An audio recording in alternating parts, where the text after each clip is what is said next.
Hoje, a tribuna, na Câmara dos Deputados, é o local de maior perigo dentro dessa casa. Porque eu subir aqui e falar as verdades, falar o que a gente tem que falar, a gente corre o risco de sair daqui algemado. Porque hoje, eu pergunto para os senhores deputados, o que é que os senhores estão fazendo aqui? Deveria estar todo mundo na sua casa. Porque quem legisla não é mais essa casa, é o STF. Tanto é que até governo hoje entra no STF para tomar medidas contra o que essa casa já legislou. Foi derrubado o decreto do IOF, sim. É prerrogativa nossa, deputado federal. Aí a gente vê o governo federal entrando numa linha de confronto com o legislativo. E aí usa quem? Usa quem? Usa o cachorrinho do STF. Eu estou dizendo que o primeiro artigo da Constituição diz: todo poder emana do povo e será exercido pelos seus representantes eleitos. O Supremo Tribunal Federal não tem um voto e está legislando por nós. Confesso que ficar neste plenário, ou a sociedade acompanhar os debates desse plenário no pequeno expediente ou no grande expediente, não é fácil para ninguém. Porque são muitas mentiras, são muitas baixarias, são muitas desqualificações que envergonham o parlamento brasileiro. Alguns deputados sobem à tribuna para desmoralizar o parlamento brasileiro, com as suas falas, com dados que eu não sei de onde tiram, porque são mentirosos, e falam sem nenhum limite, sem nenhum escrúpulo, sem nenhum tipo de preocupação se o dado é verdadeiro ou não. Como falta argumento, sobra mentira. E é isso que a gente tem visto aqui. E eu queria enfrentar duas principais delas. A primeira é sobre essa questão do IOF. Eu aqui falo pela liderança do governo, como vice-líder que sou, e quero já abrir sustentando e apoiando a posição do governo de ter ido ao Supremo Tribunal Federal. Porque não se trata de um confronto com o Congresso, se trata de preservar a competência e a prerrogativa constitucional do presidente da República. Este Congresso foi eleito, o presidente também, com mais de 52 milhões de votos nesse país. Portanto, é uma prerrogativa constitucional que está em jogo e o governo não pode abrir mão da sua prerrogativa constitucional. E sobre o conteúdo, dizer o seguinte: essa questão do IOF não importa a grande maioria da sociedade com impacto nenhum direto. O impacto é indireto positivo, porque quando se arrecada recurso de quem tem mais, nós beneficiamos quem tem menos, que é a grande maioria da população.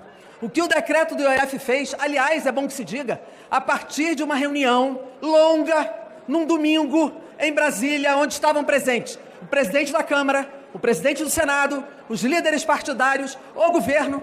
Este decreto derivou desta conversa e deste acordo, recuando, inclusive, do primeiro decreto, por provocação do próprio Congresso Nacional. Então, houve conversa, houve negociação e houve acordo.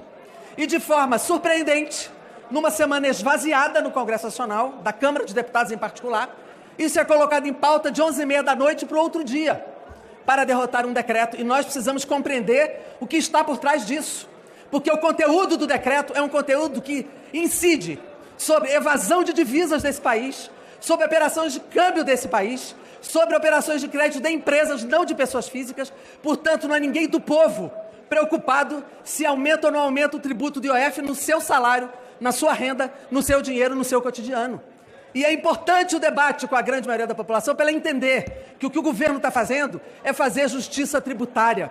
Quem não paga tem que pagar. Operações que mandam divisas para o exterior sem pagar tributo chama-se evasão fiscal. Com o decreto do IOF se arrecada 20 bilhões esse ano e 40 no ano que vem. E arrecada de quem? De quem tem dinheiro, de milionários, de bilionários, de pessoas que lidam com operações financeiras de vulto. E a medida provisória que veio tributa quem? Tributa bancos, operações tributárias para bancos, para o sistema financeiro, rendimentos financeiros. Tributa quem? Tributa fundos de investimento, tributa as bets arrecadam bilhões nesse país e não pagam uma coisa ridícula, menos que uma servidora de salário médio nesse país. Não é possível que quem é assalariado, que quem ganha pouco, pague tributos de 27,5% e um banco pague 6%, a Bet pague 6%. Isso é um escárnio, é um escândalo. E é isso que a extrema-direita e a direita defendem aqui. Em nome do corte de despesas, em nome do ajuste fiscal, defendem o quê? Desvincular a previdência do salário mínimo, retirar o vínculo da saúde e da educação, reduzir recursos do BPC, porque esse é o corte de gasto que vocês defendem. Sejam corajosos e digam isto.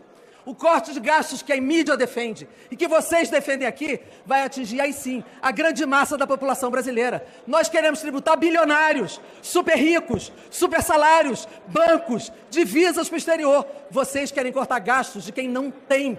Digam isso aqui. Sabe quanto era o IOF na época de Bolsonaro? 6%. 6%. Por que vocês não declaram isso aqui? Declarem. Na época do Bolsonaro, o IOF era 6%. Hoje o governo está propondo manter em 3,5%. E não são para todas as transações que envolvem IOF. Então essa é a primeira grande mentira que vocês precisam ter a vergonha de não repetir.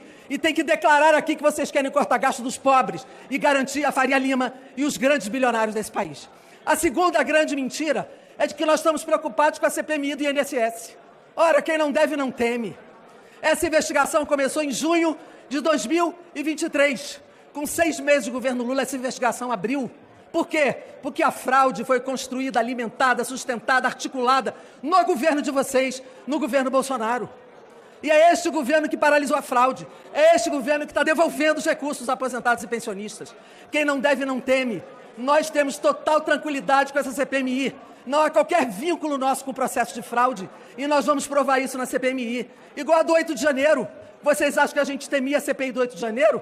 Pois está aí o resultado. Desde que chamam o presidente Lula, com palavras de baixo calão, e chamam de descondenado, nós veremos daqui a pouco quem serão os condenados.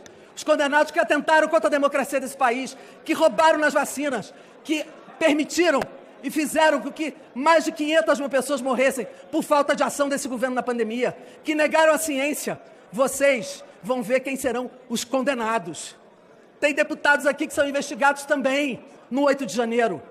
E essa que é o desespero de vocês. Vocês, ao invés de reconhecerem uma política justa, ajudarem numa arrecadação em cima de quem tem, vocês ficam desqualificando o governo e chamando de baixo calão e com falta de respeito no nosso presidente da República, que tem respeitabilidade internacional e nacional. Vai presidir o BRICS daqui a pouquinho, daqui a 2 dias. É respeitado no exterior e é respeitado aqui. A mídia não reflete o significado do presidente Lula, nem fora e nem dentro do Brasil. Mas o povo sabe, e nós vamos ver isso. Vocês estão olhando para 26, nós também. Mas nós estamos olhando para o Brasil de agora, projetando o seu futuro de paz, de equidade. Vocês deixaram 33 milhões de brasileiras e brasileiros na fome, e nós reduzimos isso em 75% em 2 anos e meio de governo. Tomem vergonha, reconheçam a posição de vocês e respeitem o nosso governo, a esquerda brasileira e o presidente Lula. Muito obrigado, presidente. Presidente Altineu.